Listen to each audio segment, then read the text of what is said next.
The cafeteria buzzed with the usual chaos, laughter bouncing off tiled walls, trays clattering, the smell of reheated pizza heavy in the air. But at one table, the noise seemed sharper, meaner.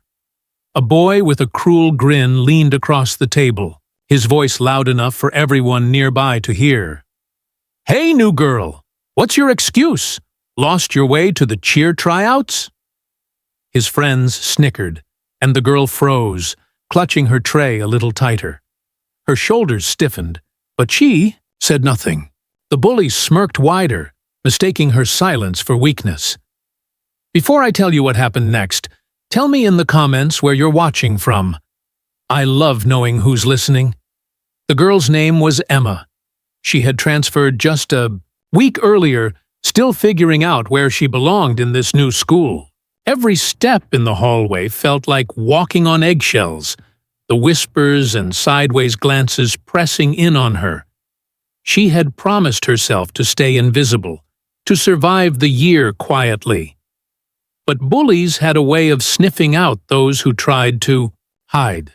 The boy, Tyler, leaned back in his chair, tossing a crumpled napkin at her tray. "What's the matter? Too scared to talk?" His voice echoed across the tables, drawing the attention of more students. Emma's cheeks burned. Her mind screamed at her to walk away, to let it pass. But then, like a spark catching flame, she remembered her father's words. Silence lets cruelty grow. But courage cuts it down. She set her tray down with deliberate calm and straightened, her eyes locking on Tyler's. The room grew quieter, curiosity hanging in the air. "Do you really want me to answer?" she asked, her voice steady, but low enough that it forced everyone to lean in. For the first time, Tyler hesitated. The confidence in her gaze unsettled him.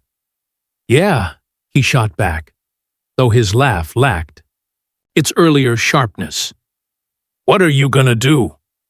Emma didn't speak right away. Instead, she stepped closer, her every movement controlled, precise. She had spent years in martial arts training, lessons her father had insisted on.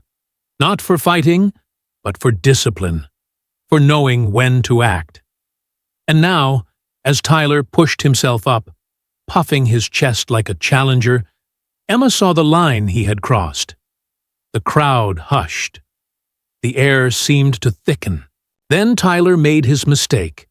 He reached out, trying to shove her shoulder. What happened next unfolded in seconds, but seared into memory.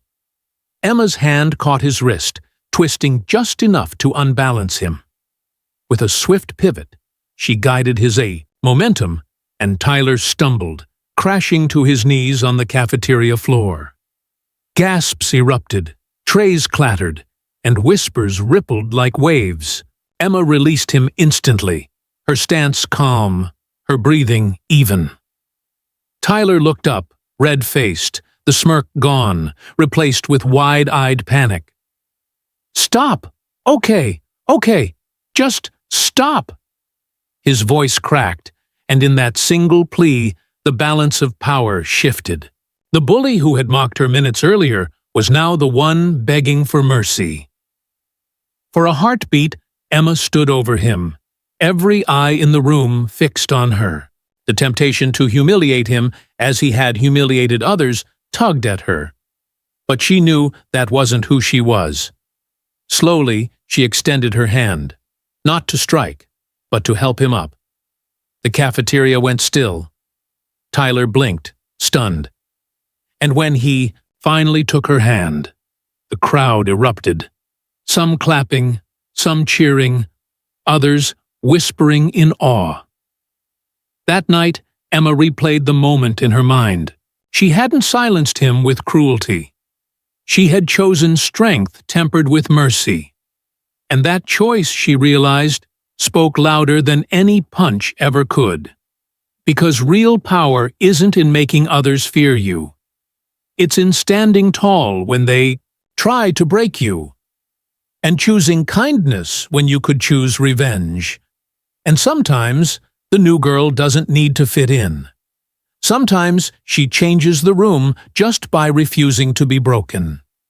If this story inspired you, don't forget to subscribe for more powerful stories like this, and share it with someone who needs to hear that courage always wins in the end.